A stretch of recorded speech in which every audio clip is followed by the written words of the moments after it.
What's up? It's your boy Carcino here, and let's talk about it. I've been getting a lot of crazy talk from people who said they from Queensbridge, and they telling me, yo, don't listen to other homeboy from QB. He don't know what he talking about. I mean, QB Queensbridge is the most controversial place in history. This one guy told me something that was interesting. He told me Cormega, he ruined the firm. Cormega he hated AZ because AZ was from Brooklyn. Yeah, he didn't trust them Brooklyn cats. I'm like, Fox from Brooklyn. So what?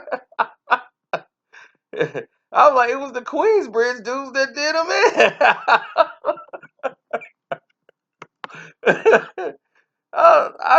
I just had it. I listened to it. I appreciate the donations, fellas. And I appreciated that, but no, I didn't buy that. Now, here's what did happen. Cormega was very out to get it. He ain't been out of jail a year. So he's out to get it. He's ready to grind. He's like, look, let's get to this money. Let's get this done. And he's all asking about the business. He wants to know. And that rub from, I have my information from multiple intelligence sources and the know saying that that's how things got misunderstood as far as Mega. He was just hungry. And a lot of people took that as Mega's greedy. Mega is just a bad mix. Mega's a bad person.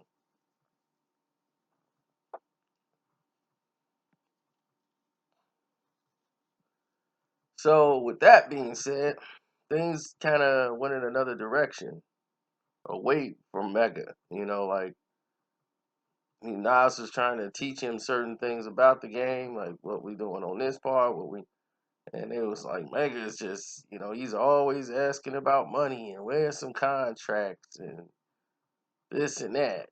How we getting money off this and money, money, money, money.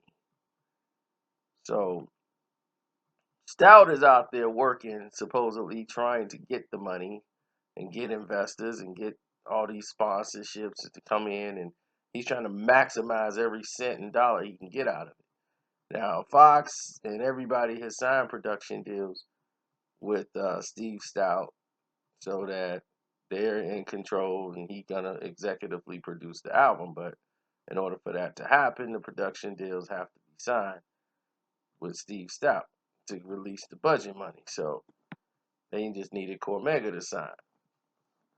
But Steve Stoute's mouth and talking like, like, do we really even need you? Like, without us, where would Cormega be? You just some guy that's cool with Nas. If it wasn't for Nas, you wouldn't even be in the firm. And that's what he was like, word? Like, oh, you ain't gonna be on the album if you don't sign the production deal. And he was gonna sign it. It's just the way they talked to him made him not want to do it. So as a man who just got out of the joint, this guy who's a businessman is talking to him very disrespectfully. So in his mindset, he's like, screw this deal and screw you. You out here talking real reckless to me. So Steve Stoute, was telling everybody in the press, Mega's out the group. Cut him off the song.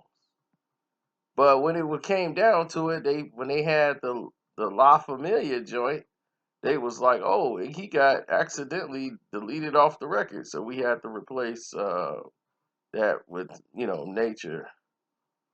We brought Nature in and all this, because people was confused, because it was like no announcement that Nature was in the group. He was just in the group. And nobody cared Cormega was gone. I'm like, that's the thing. Like everybody did it, but Fox and everybody else were like, it's kind of weird we doing this without Mega now. Like, even Fox realized, like, this is kind of crazy. We doing this without, you know.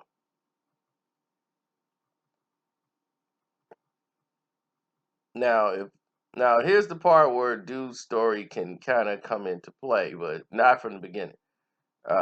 He didn't try to take apart the firm until it was over. Like he thought Nas is, we from QB.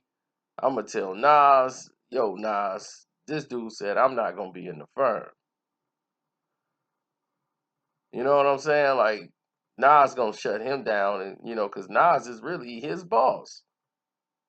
I'm like, this dude work for you, Nas. You tell him what's going on, really, and that's not the way Nas looked at it.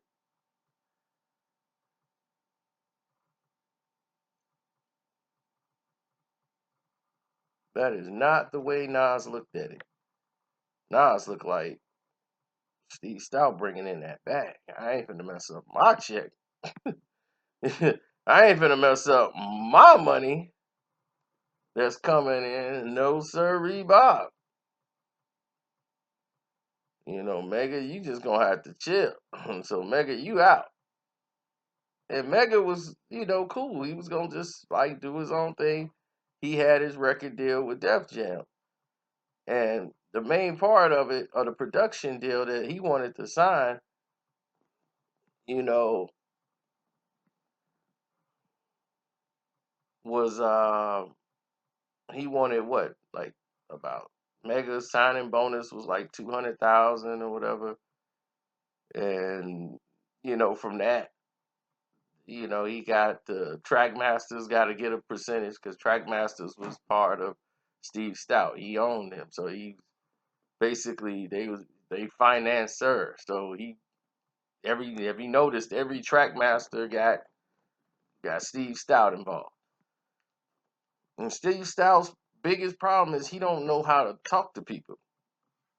His energy's off. So when your energy level is off and you talk to people a certain way, you can mess up a lot of business and damage a lot of relationships. So you think you don't need certain people, and then those people end up becoming in power, and then you really need them. So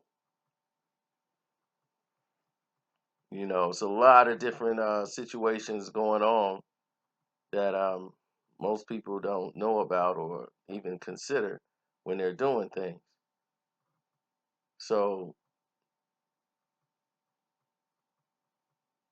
he ended up doing a deal entirely different than what they were bringing to the table. He had his own deal that he got with Def Jam, and once he got that deal, and he didn't bring any of that budget money to the Firm album, and they ended up sabotaging his deal with Def Jam because Def Jam was going off the premise of, I guess they thought, Nas is gonna be on some records, which he was until this whole thing went down. Now it's gonna be like no Nas on the album. They looking like, man, how we gonna sell this? So when his album was done, they tried to say, oh, it wasn't good enough, but no, it was good enough. It was just Tone and Polk had all the pull at the time. They had all the power, so they could put Cormega on the shelf. And Mega was not going to diss them until Nature dissed them on the song, and he had to, give Mega a quick 1-2. And they were back cool. Give him a 1-2, and you don't stop. And Nature was like, I deserve that. They kind of pressured me into doing that. And now, I feel like a fool, but I was kind of pressured into doing that. So at the top of the story, it's like, okay, this is what it is. And from that moment on, it was just like, okay, this is the part. And Nature, Cormega went off. He made a whole album dissing them.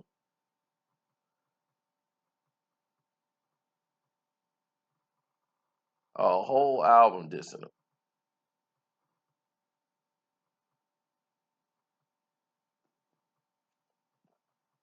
And I mean, it was like a mixtape of just dissing Nas.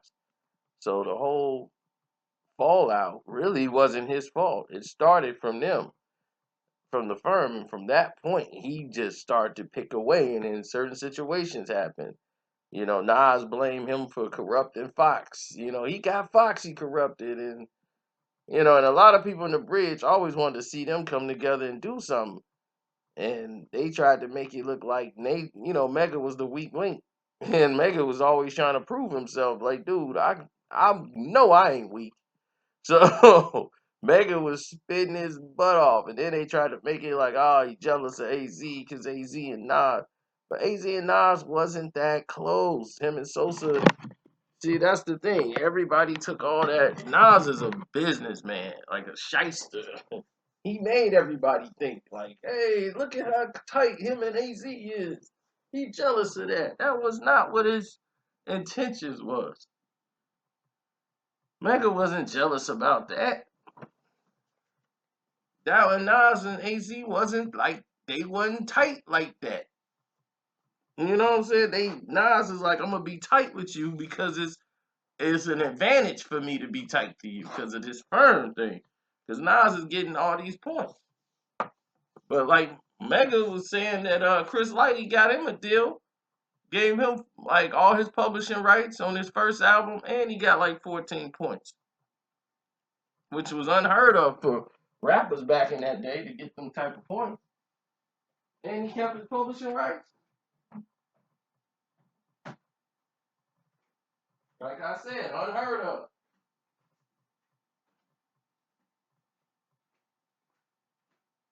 Then on top of everything else, you look around and you say, well, okay, what kind of deal I can get for this, or what kind of deal I can get for that? Then you looking around like, man, there's no deals. This is it. This is all I can get. So Mega started to grind to get it, but they inspired Mega to grind. They inspired him to go at everybody. So Steve Stoute pushed that. And when Stoute came with all that cheap stuff he was doing and wasting his time trying to submerge Mega and starting a war with Nas,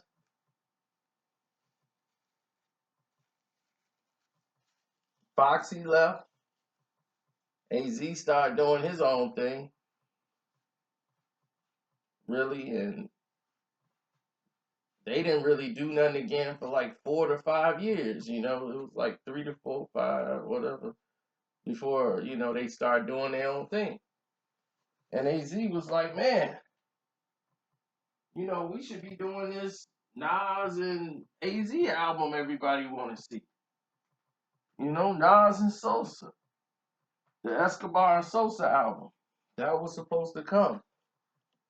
But there's another story about that. So wait for part 2 and you'll hear about the Escobar Sosa album. I'm out.